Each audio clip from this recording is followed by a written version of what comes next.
Praise the lord ప్రియులారా, ప్రభు మాట్లాడుతుండగా విందాము. చాలామంది పాస్టర్లు ఈ లోకంలో మనకు యేసుకు దేవునికి మధ్యలో ఉండి మనల్ని ఆయన దగ్గరికి వెళ్ళనీయకుండా, ఆయనను మన దగ్గరికి రానియకుండా ఒక అడ్డుగోడ వలె, అడ్డు బండ వలె వాళ్ళు ఉన్నారు. కాబట్టి మనము ఏ చర్చికి అయితే వెళ్తున్నామో మీరు కనుక్కోండి, యేసు ప్రభుని అడగండి.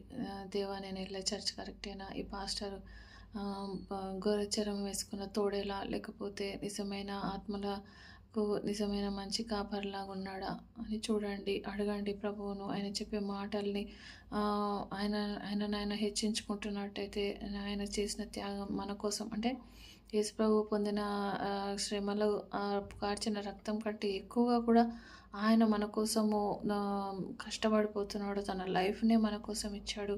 ఇక మన బాధ్యతగా ఆయన వచ్చిండు సేవలో, కాబట్టి ఆయన కాలు మొక్కాల్సిందే, ఆయనకి ఇక సకల పరిచర్యలు చేయాల్సిందే అని ఆయన ఫీల్ అవుతున్నట్టయితే, తన సేవ గురించి ఆయన కన్నీళ్లు గారుస్తూ మనల్ని ఎమోషనల్ బ్లాక్మెయిల్ చేస్తున్నట్టయితే, మన కోసం ఏమైనా ప్రాణం పెట్టాడని మీరు అడగండి. యేసు ప్రభు వల్లే నువ్వేమైనా మా కొరకు రక్తం కార్చావా? ఎందుకు అంత విలవిలలాడిపోతున్నావు? ఎందుకు మమ్మల్ని బ్లాక్మెయిల్ చేస్తున్నావు? నువ్వు చేసే పని ఏంటి? Weekly once work from home చేస్తున్నావు, దానికి నువ్వు ఏమి తాగిపడుతున్నావు?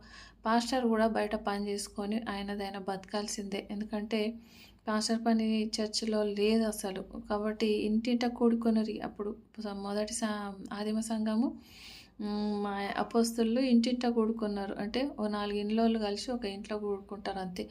అక్కడ చర్చ్ పనే లేదు. ఎల్డర్స్ వాక్యం చెప్పిపోయినరు. అక్కడ చర్చ్ ఏ పౌలు కూడా, ఏ పాస్టర్ ఏ చర్చ్ స్టార్ట్ చేయలేదు. కాబట్టి పాస్టర్ కూడా పని చేసుకొని బతకాల్సిందే.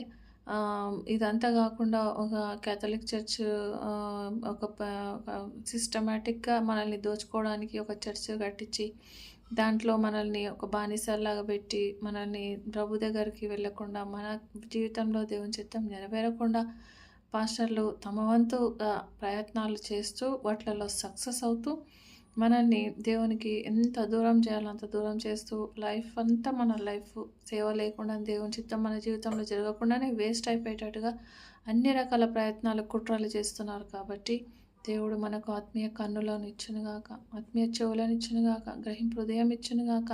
మన పాస్టర్ల యొక్క దుర్నీతి, వాళ్ళ కుట్రలు బహిర్గతమై మనం వాళ్ళ పట్టులోంచి, వాళ్ళ జాలిలోంచి, వాళ్ళ వలలోంచి మనం బయటపడడానికి దేవుడు మనందరికీ కృపను అనుగ్రహించునుగాక. మోస్ట్ ఆఫ్ ద పాస్టర్స్ అలా ఉన్నారు. కాబట్టి జాగ్రత్త ప్రియులారా. ఆమేన్.